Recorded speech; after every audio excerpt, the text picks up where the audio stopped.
अस्सलाम वालेकुम, मैं समी इब्राहिम और आप हमारा यूट्यूब चैनल देख रहे हैं। इमरान खान की जो इंतखाबी कैंपेन है या उसका जो मिशन है उसमें एक ही बात वो करते हैं, कौमी गैरत, इंडिपेंडेंट खारजा पॉलिसी, और दुनिया के बहुत सारे ममालिक की वो मिसालें देते हैं। मैं आज आपको हालात बताता हूँ कि अफ़गानिस्तान सेम सूरत हाल थी। अमेरिका तालिबान का मुखालिफ था, तालिबान को हटाना चाहता था। इमरान खान और जनरल फैज़ हमीद, यहाँ पर ये जो कम्बिनेशन था, बड़ी ज़बरदस्त इस हवाले से कार्रवाई हुई और अफ़गानिस्तान में तालिबान की हुकूमत बना दी गई। और वो जो एक इंक्लूसिव गवर्नमेंट, यानी सब गवर्नमेंट बनाएं, वो जो एक फार्मूला बना के अमेरिका अपने लोगों को हुकूमत में शामिल करना चाहता था, वो नहीं तालिबान ने बनने दी। उसका इल्ज़ाम आ गया पाकिस्तान पर, उसका इल्ज़ाम इमरान खान पर और फैज़ हमीद पर, और फिर हमने देखा कि उसके बाद सब कुछ क्या हुआ। लेकिन अब आप देखें कि इस वक्त तालिबान जो हमसे ज़्यादा बुरी हालत में है, जिनके पास खाने पीने के लिए कुछ नहीं है, जहाँ पर ज़लज़ला आ जाए तो लोग बेघर हैं, लोगों के पास खाने के लिए कुछ नहीं है, वो अमेरिका का जो प्रेशर है, मगरब का जो प्रेशर है, उसको किस तरह से हैंडल कर रहा है, उसी गैरत से हैंडल कर रहा है, उसी आज़ादी से उसका मुकाबला कर रहा है जो इमरान खान पाकिस्तानी कौम के लिए तजवीज़ करते हैं। यही कहते हैं इमरान खान कि बराबरी की बुनियाद पर इंडिपेंडेंस हमारी होनी चाहिए, अपनी तरजीहात के मुताबिक हम अपने फ़ैसले ख़ुद करें, हम पर ना कोई अपना कल्चर ठोंस सकता है, हम पर ना कोई अपने कानून ठोंस सकता है, कुछ भी नहीं हो सकता, हम जो चाहें हम करेंगे।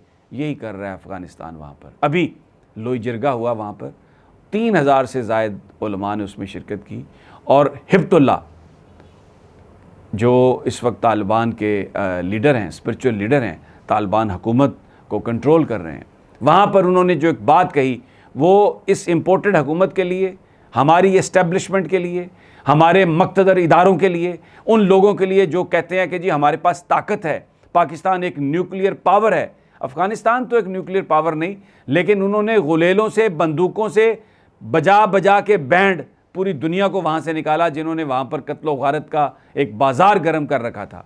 क्या कहा हिब्बुल्लाह साहब ने?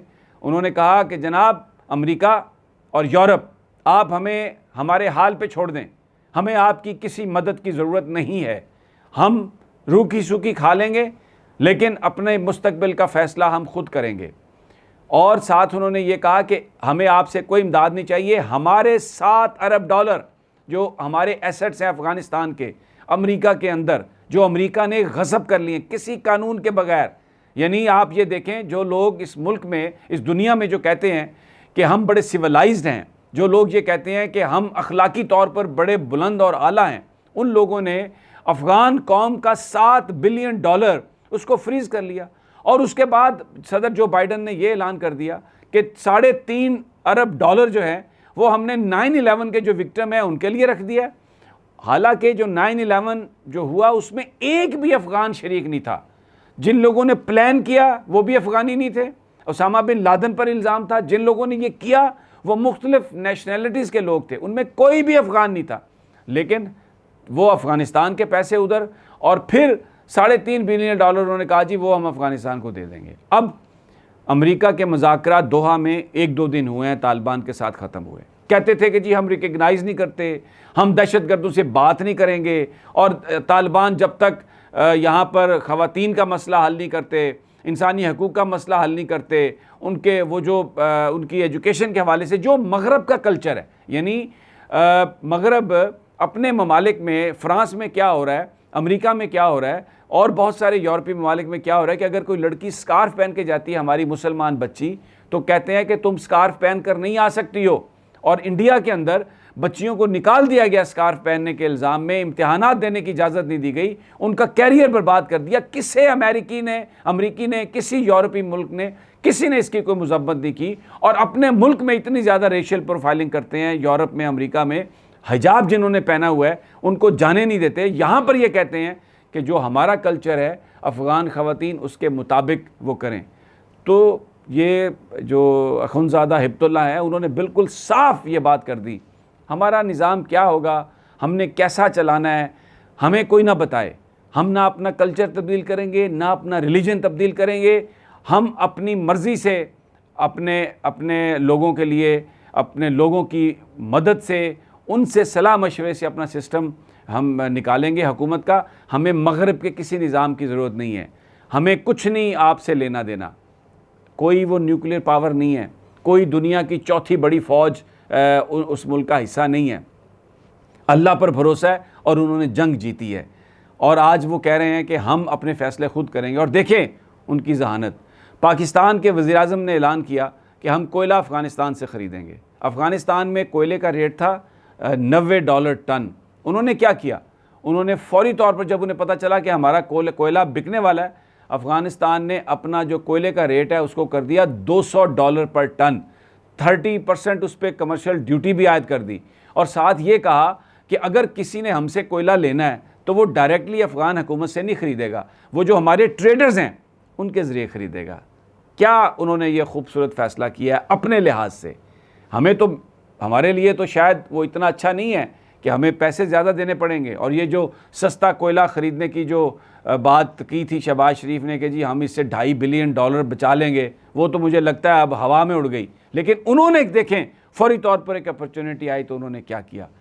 कौमें जब लीडर उनके होते हैं तो फिर वो कारोबार को कारोबार की नज़र से देख के फ़ैसला करते हैं, हमारी तरह नहीं। मैं अब ये दूसरी बात आपको बता रहा हूँ, हमने क्या खाक तरक्की करनी है। ये जो करप्ट लोग हमारे ऊपर मुसल्लत हैं, वांटेड है सलमान शहबाज, मफरूर है अरबों रुपए की मनी लॉन्ड्रिंग में। शहबाज शरीफ साहब गए हैं टर्की, उसको साथ वहाँ पे बुलाया डिनर पे, और एक जनरल साहब ने, रिटायर्ड जनरल साहब ने ये बात कही है कि जो ये सोलर पैनल जो हैं उन पर जो टैक्स जो ख़त्म किया गया है, वो बुनियादी तौर पर सिर्फ उस कंपनी के सोलर पैनल पर टैक्स ख़त्म किया गया है जिसमें सलमान शहबाज बराह रास्त या इनडायरेक्टली उसमें कोई हिस्सेदार हैं। वो कोई टर्किश कंपनी है, और ये सोलर पैनल, बाकी हर चीज़ की कीमत बढ़ी है, ड्यूटियाँ भी बढ़ी हैं, सिर्फ सोलर पैनल पर कमी की गई है। और ये भी ख़ास तौर पर उस कंपनी के सोलर पैनल पर जो सलमान शहबाज की कंपनी है। अब ये बहुत बड़ा एक संगीन इल्ज़ाम है। मैं ये कहता हूँ हुकूमत से कि वो इसकी वजाहत करे, बताए, इसलिए कि टर्की हमारा एक बरादर मुल्क है, इसमें टर्की का भी नाम आ रहा है। क्या कहीं ये बदनाम करने की साजिश है? बताया जाए हमें।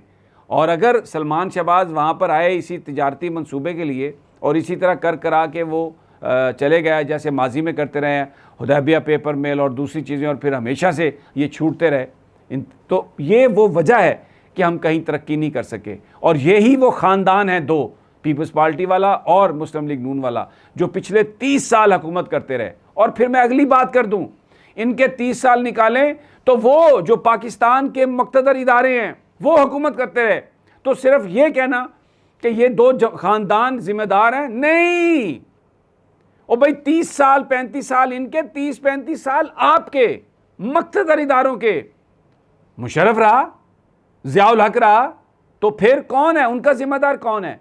तो ये जो आज इम्पोर्टेड गवर्नमेंट और उसके साथ खड़े हैं, उसके पीछे खड़े हैं, पाकिस्तान का जो हाल है इन सब ने मिलकर किया है। हमें इस हवाले से कोई इबहाम नहीं है, पूरी कौम भी इस बात को जानती है। तो अब अफ़गानिस्तान की मिसाल मैंने इसलिए दी है कि जब कौम के पास लीडर हो, जैसा कि इमरान खान है, और साबित हो गया रात के जलसे ने कि पूरी कौम उसके पीछे खड़ी है। अगर आप कौमी गैरत, हिम्मत और इंडिपेंडेंटली अगर आप फैसला करते हैं तो फिर आप भी उसी तरह तरक्की कर जाएंगे जिस तरह बांग्लादेश हमसे अलहदा हो के तरक्की कर गया। तो ये जो आज पाकिस्तान की हालत है, ये इम्पोर्टेड हुकूमत, और क्योंकि 30 साल इन ख़ानदानों ने हुकूमत की है और 30-35 साल यहाँ पर मुशर्रफ का दौर रहा है, यहाँ पर ज़ियाउल हक का दौर रहा है, यहाँ पर अयूब खान का दौर रहा है, तो वो भी इसके ज़िम्मेदार हैं। ये कहना कि सिर्फ सियासतदानों ने ये काम किया है, मैं नहीं इस बात को मानता। इजाज़त दीजिए अगले वीडियो तक। अल्लाह ने के बाद।